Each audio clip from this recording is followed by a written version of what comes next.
Have you ever wondered why billionaires sometimes pay less in taxes than their secretaries? I'm not talking about some conspiracy theory here. I'm talking about actual legal strategies that are hiding in plain sight. Here's what nobody tells you. The tax code isn't just a list of rules. It's actually a roadmap, a literal instruction manual for building wealth. But here's the kicker. Most people are reading it completely backwards. Here at Simple Money, we've spent hundreds of hours analyzing how wealthy individuals approach taxes differently than everyone else. And today, I'm going to reveal the exact mental shift that separates those who see taxes as theft from those who see them as opportunity. Because once you understand this, you'll never look at April 15th the same way again. Let me paint you a picture. It's tax season. You're sitting at your kitchen table with a stack of W-2 forms. You plug your numbers into TurboTax, and then you see it. The final number, you owe $3,000. Or maybe you're getting back $800 and you feel like you won the lottery. Either way, you're done, you file, you move on. You don't think about taxes again until next April. Now let me show you what's happening in a completely different household. It's January 2nd. Not April. A wealthy business owner is sitting down with their accountant, but they're not talking about last year. They're talking about this year, next year, 5 years from now. They're asking questions like, if I make this investment now, how does that change my tax position? Or should I take income this year or defer it? Here's what's really happening. Most people treat taxes like weather, something that happens to you, something you can't control. You just deal with it when it arrives. But wealthy people treat taxes like a chess game. Every move they make is thinking 3 steps ahead about the tax implications. And this isn't about being rich versus poor. This is about understanding a fundamental truth that changes everything. The tax code is written to incentivize certain behaviors. If you do what the government wants you to do, you pay less. If you don't, you pay more. It's that simple and that complicated. Okay, let's break down exactly how this works. I'm going to give you 5 specific strategies that sound almost too good to be true, but they're not. They're just built into the system. The first one I call the debt paradox. Here's something that sounds completely backwards. Rich people borrow money they don't need to borrow, on purpose. Let me explain what I mean. Imagine you're worth $10 million. Most of that is in stocks that have gone way up in value. Now, you need $500,000 to buy a house. Here's what most people think you'd do. Sell some stocks, use the cash, buy the house. Simple, right? Wrong. Dead wrong. Because the moment you sell those stocks, you trigger capital gains tax. Let's say 15%. That's $75,000 gone, just vanished. Here's what wealthy people actually do instead. They go to a bank and borrow the $500,000 against their stocks. The bank is happy to do this because the loan is secured by assets worth way more than the loan. Now, here's where it gets interesting. That borrowed money, not taxable. You don't pay taxes on a loan. Never have, never will. Plus, you get to deduct the interest on that loan. So you're actually reducing your taxable income while accessing your wealth. Meanwhile, your stocks keep growing, compounding, potentially earning 10% a year while you're paying maybe 3% interest on the loan. The math works in your favor, the taxes disappear, and you're using the government's own rules to your advantage. This is what people mean when they say, buy, borrow, die. You buy assets, you borrow against them instead of selling. And when you die, your heirs get a stepped-up basis, which essentially erases the capital gains. It sounds like a loophole, but it's not. It's literally how the system is designed to work. Now, the second strategy is what I call the business magic trick. Here's a question for you. What's the difference between spending $2,000 on a laptop as an employee versus spending $2,000 on a laptop as a business owner? About $400 to $600 in taxes. That's the difference. When you're an employee, you earn money, pay taxes on it, and then spend what's left. In that order, always. When you're a business owner, you earn money, spend it on business expenses, and then pay taxes on what's left. See the flip? It's the same laptop, same $2,000, but the order changes everything. Let me get specific here. Say you make $100,000 as an employee, you pay taxes on all $100,000, maybe $30,000 in taxes, depending on your state and situation. Now you have $70,000 left to spend on everything. Your laptop, your car, your phone, your home office, all of it comes from that $70,000. But if you make $100,000 through a business and you spend $20,000 on legitimate business expenses, you only pay taxes on $80,000. That could save you $6,000 in taxes. Real money, same income, different structure. Now, here's where people get nervous. They think this is shady. They think the IRS is going to come after them. But here's the truth. The tax code actively encourages business ownership. It wants you to start businesses, it wants you to invest in equipment and hire people and grow the economy. So it rewards you with deductions, legally, explicitly. The laptop you use for your business, deductible. The portion of your home you use as an office, deductible. The car you drive to meet clients, partially deductible. Your health insurance as a self-employed person, deductible. These aren't tricks, they're features built right into the tax code. The difference is that employees never get to access these features. Only business owners do. The third strategy is called the depreciation gift. This one is absolutely wild when you first hear it. The government will let you deduct the cost of certain assets before you actually spend the full amount. I know that sounds insane. Let me show you how it works. Say you buy a rental property for $500,000. The land is worth $100,000. The building is worth $400,000. Now, the government says buildings wear out over time. They depreciate. So you can deduct a portion of that $400,000 every single year for the next 27 and a half years. That's about $14,500 in deductions every year. Real deductions that lower your taxable income. But here's the crazy part. The property might actually be going up in value. You might sell it in 10 years for $700,000, but you still got to deduct that depreciation every single year. You got a tax benefit for an expense that wasn't even real. Now, there's a catch. When you sell, you have to recapture some of that depreciation. But even then, the math usually works in your favor because you deferred taxes for years. This is why real estate is called the ultimate tax shelter, not because it's shady, because the government wrote the rules to encourage real estate investment. They want people to build housing, maintain properties, improve communities, so they reward it through the tax code. And here's something even crazier. There's something called bonus depreciation and Section 179 expensing. If you buy equipment for your business, you can sometimes deduct the entire cost in the first year, not spread out over time. Immediately, buy a $50,000 vehicle for your business, potentially deduct the whole thing this year. Buy computers, machinery, furniture, same deal.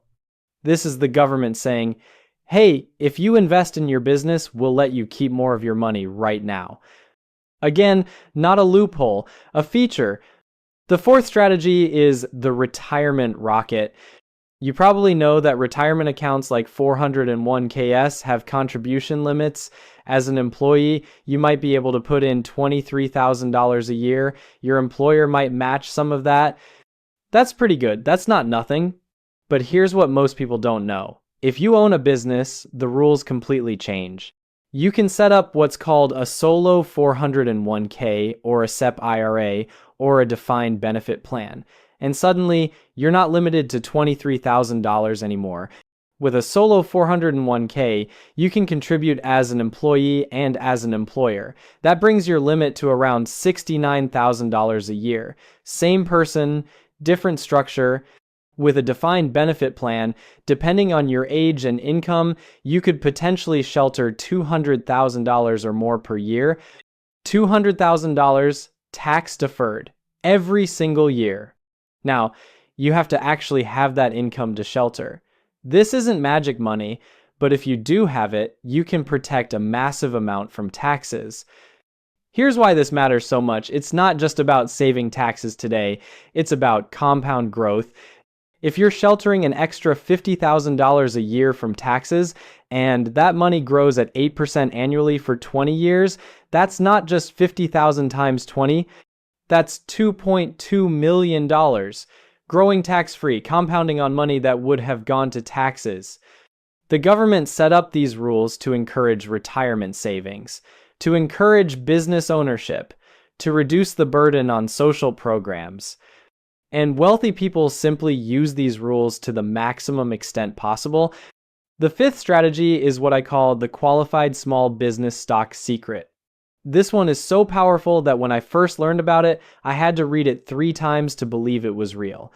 If you invest in a qualified small business and hold the stock for at least 5 years, you can exclude up to $10 million in gains from federal taxes.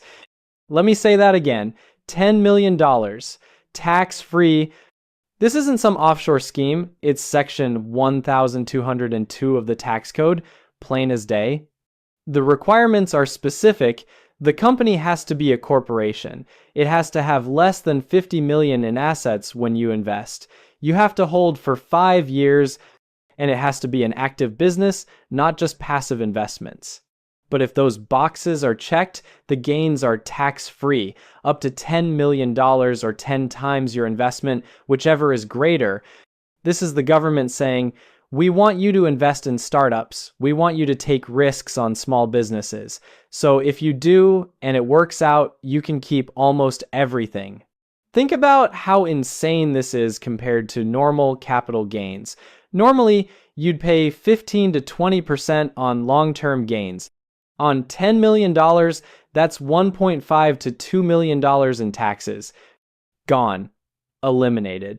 Just for structuring things correctly from the start. Now, most people never hear about this because most people aren't investing in qualified small business stock. They're not starting corporations. They're not thinking 5 years ahead about tax implications. But the people who do, they're playing a completely different game. Now, here's what nobody wants to admit, and this is where things get really uncomfortable for a lot of people. The tax code is progressive in theory, but regressive in practice. What do I mean by that? In theory, rich people pay higher tax rates. The top bracket is 37%, the bottom bracket is 10%. Seems fair, right? More income, more taxes. But in practice, the richest people don't make their money from income. They make it from capital gains, from business structures, from assets that appreciate. And all of those things are taxed differently, often much more favorably. Warren Buffett famously pointed out that he pays a lower tax rate than his secretary, not because he's cheating, because his income is mostly capital gains at 15 or 20%, while his secretary's income is wages at higher rates. This isn't a bug, it's literally the design.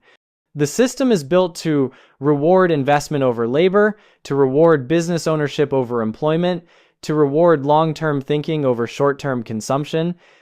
You might think that's unfair, and maybe it is. But here's what matters for you right now. Understanding this is the first step to using it. Because here's the thing, you don't have to be a billionaire to use most of these strategies. You don't need $10 million. You don't need a team of accountants. You just need to structure your life differently, to think differently about how you earn and how you invest. The person making $80,000 a year as an employee and the person making $80,000 a year from a business they own are living in 2 different tax universes. Same income, completely different rules. And the crazy part? The government publishes all of this. It's not hidden, it's not secret, it's right there in the tax code, written in the most boring language possible so nobody reads it. But the people who do read it, who understand it, who structure their lives around it, they're the ones who end up paying a fraction of what everyone else pays. Let me tell you about Marcus. Marcus is a software engineer making $140,000 a year. Great salary. He's doing well, he's not struggling. Every year, Marcus gets his W-2, files his taxes, and pays around $35,000 between federal and state. He maxes out his 401k at $23,000. He's doing everything right according to conventional wisdom. After taxes and retirement contributions, Marcus has about $82,000 to live on. He's comfortable, he saves a little, he invests in index funds in his taxable account. He's been doing this for 10 years. His net worth is around $400,000. Not bad at all for his age. But here's what Marcus doesn't realize. He's leaving massive amounts of money on the table. When his laptop breaks, he buys a new one for $2,000 with after-tax money. When he drives to a conference for work, he can't deduct the mileage because he's an employee. When he pays for internet and phone service he uses for work, that's all after-tax expenses. Marcus sees taxes as just part of life. April comes around, he files, he pays, he moves on. He's never considered that there might be a different way to structure things. Never thought about starting a side business, even though he does freelance coding on weekends. Never explored how successful people in his field are thinking about taxes. Marcus is playing the game well, but he's playing the employee game, and the employee game has a ceiling. Now let me tell you about Lisa. Lisa is also a software engineer. She also makes about $140,000 a year. But here's the difference. Lisa set up an S corporation for her consulting work 3 years ago. She still does similar work to Marcus, but $50,000 of her income flows through her business. The rest she pays herself as a reasonable salary. That $50,000 flowing through the business means she can now deduct her home office, her laptop, her phone, her internet, her software subscriptions, her continuing education courses. That's about $12,000 in legitimate business deductions she wouldn't have gotten as a straight employee. She also set up a solo 401k through her business. So instead of being capped at $23,000 in retirement contributions, she can contribute up to $69,000 a year. She doesn't max it out every year, but even contributing $40,000 instead of $23,000 makes a massive difference over time. On top of that, Lisa bought a small rental property 2 years ago. She's depreciating the building. That's another $10,000 in paper losses that offset her other income. Same $140,000 in earnings as Marcus. But Lisa's taxable income is dramatically lower. She's paying maybe $23,000 in taxes instead of $35,000. She's sheltering an extra $17,000 in retirement accounts. And she's building equity in real estate with tenant-paid mortgages. After 10 years, Lisa's net worth isn't $400,000. It's closer to $800,000, maybe more. Same job, same income level, completely different outcome. The difference wasn't intelligence, it wasn't luck, it wasn't working harder. It was understanding how the game is actually played. Here's what most people don't realize. And this is the key insight that changes everything. Taxes aren't actually about fairness. They never have been. Taxes are about incentives. The government uses the tax code to encourage behaviors it wants to see more of. Want people to buy houses, make mortgage interest deductible, want people to save for retirement, make retirement contributions tax deferred, want people to start businesses, give business owners deductions employees don't get, want people to invest in small companies, make qualified small business stock gains tax-free. Every single tax benefit exists for a reason. The government is essentially saying, do this thing we want you to do, and we'll let you keep more of your money. The problem is that most people never learn this. They grow up thinking taxes are just this random punishment for earning money, this necessary evil, this thing that happens to you. But taxes aren't something that happens to you. Taxes are something you can shape based on your decisions. The rich don't turn taxes into profits because they're cheating. They turn taxes into profits because they understand the incentive structure. They ask themselves, what does the government want me to do? How can I align my financial goals with those incentives? And then they structure their entire financial lives around the answer. This is why tax planning happens in January, not April, because by April, all your decisions are made. Your income is earned, your deductions are set, it's too late to change anything. But in January, you have 12 months of decisions ahead of you. 12 months to think about business structure, retirement contributions, real estate investments, charitable giving, capital gains timing. The people who win the tax game aren't smarter, they just think about it differently. They see the code as a guide, not a penalty. So let me bring this all together. The debt paradox, the business magic trick, the depreciation gift, the retirement rocket, the qualified small business stock secret.